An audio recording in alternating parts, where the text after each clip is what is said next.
Tapi gue mau fokus ke implikasi yang kedua yang kita bahas tadi, di mana domino striker nih, ya kan? Sesko sudah menyatakan, Sesko only wants United. Without UCL football nggak apa-apa, tanpa Champions League nggak apa-apa katanya. Tapi Newcastle ngomong, Newcastle nggak akan jual Isak sebelum mereka dapat striker. Nah, lu ngelihatnya gimana nih? Ini domino gimana nih? Di sini ada nama-nama yang menjadi pemain catur ya atau pionnya. Ada Sesko, ada Nico Jackson, ada Yohan Wissa, ada Oli Watkins mungkin di sana. Iya. Lu ngelihatnya pada gimana? Ini twist yang menurut gue menarik kayak di mana di awal Liverpool udah bilang kalau lu ngasih Isak, Ekitike bakal ke Newcastle, ya kan.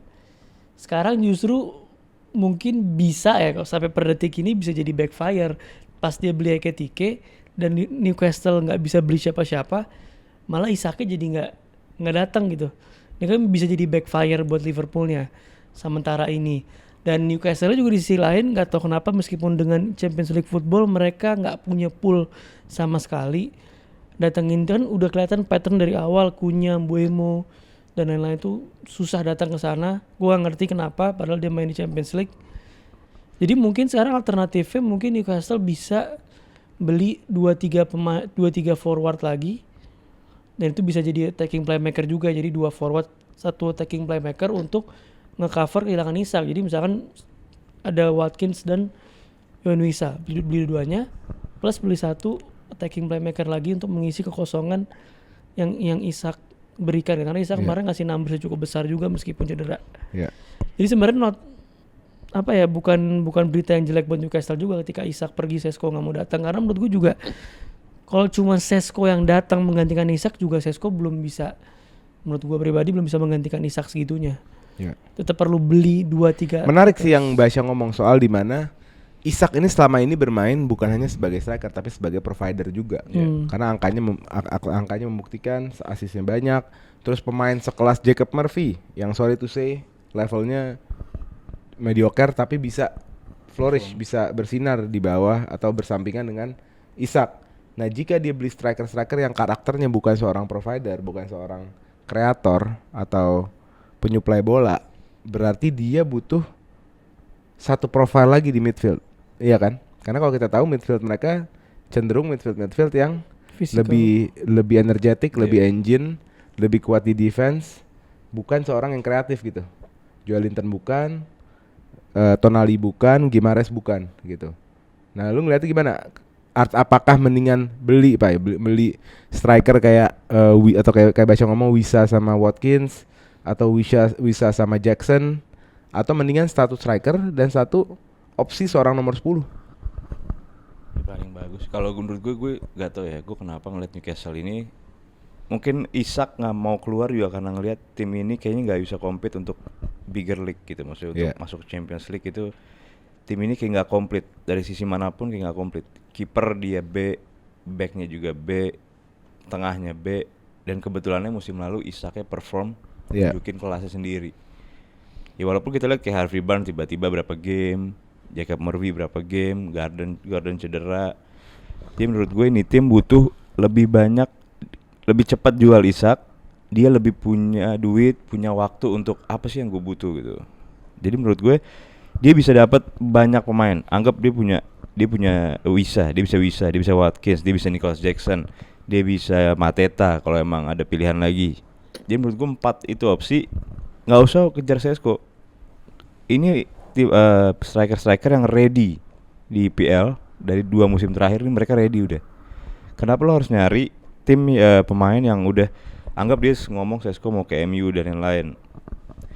Dominonya dari sini ketika Isak terlalu lama akhirnya stuck di Newcastle, stuck. Liverpoolnya juga, Liverpool menurut mereka udah kelar lah, anggap gak dapat Isak pun Nunes bertahan, oke, liga bisa jalan. Tapi Isak sama Newcastle ini akan pengaruh besar ke depannya. Permainan, manajemen dan lain-lain, berantem dan lain-lain, harga akan turun. Tambah lagi mungkin jika ada cedera lagi.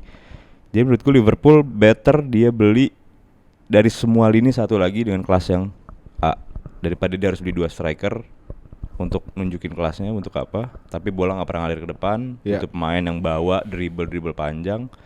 Dia menurut gue pilihan terbaiknya, gue setuju Mbak Basya, dia butuh satu nomor 10 atau nomor 8 yang bisa benar-benar ngalirin bola through panjang, direct dan lain-lain. Iya, tadi kita setuju juga ya sama lo ya, dimana sebenarnya bukan hanya kehilangan seorang striker tapi kehilangan seorang provider yang bisa nge-create buat teman. Dan bahas lagi, kita mau ngupdate juga kekalahan Newcastle di dalam race transfer tuh udah banyak banget ya. Ini ada sedikit data. Mungkin kalau ada yang kurang tambahin. Dia pengen Joao Pedro, keambil Chelsea. Dia pengen Kudus, keambil Spurs. Dia pengen Mbeumo, keambil MU. Dia pengen Ekitike, diambil Liverpool. Dia pengen James Trafford, diambil City.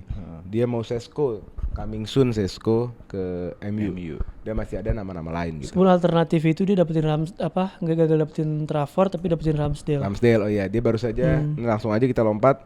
Newcastle baru saja memboyong Aaron Ramsdale, kiper ex Arsenal dan ex Southampton dengan heavy loan fee, artinya dipinjamkan dengan mungkin full cover kali ya, gajinya full cover dan ada option to buy. Jadi kalau kalian ngelihat transfer ini, apakah Aaron Ramsdale ini deputinya Pope atau mereka memang main berdua? Karena kalau kita lihat Pope ini kiper oke, secara kualitas oke, tapi availability-nya problem.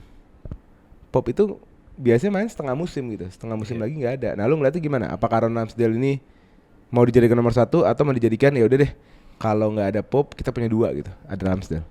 Ya Ramsdale kan sebenarnya bukan pemain yang baru bagi Eddie Howe. Dulu di Bournemouth juga mereka sempat kerja sama bareng gitu. Sekarang kalau ngomongin gimana cara Newcastle mau evolve sebagai tim, itu kan gimana mereka build up dari belakang juga harus lebih baik.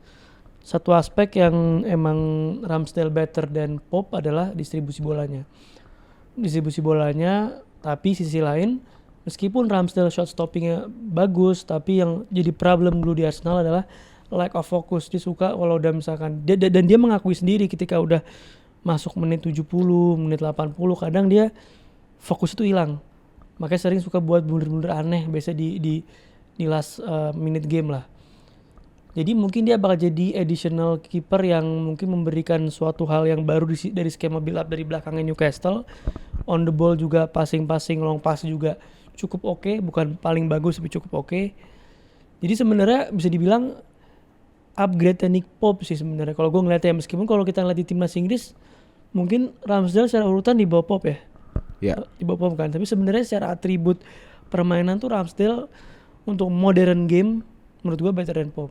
Oke. Untuk modern game, cuman dia harus ngilangin sisi lack of fokusnya itu sih. Kalau dia bisa fokus game 90 menit, menurut gua upgrade yang baik bagi Newcastle. Ya, jadi Newcastle telah dilengkapi ya Pak ya tadi. Katanya jadi melengkapi sedikit. Pelan-pelan mereka melengkapi kiper juga. Tinggal mungkin kita akan melihat gelandang yang lebih kreatif yang bisa menemani trio gelandang Newcastle yang cenderung lebih defensif, lebih energetik.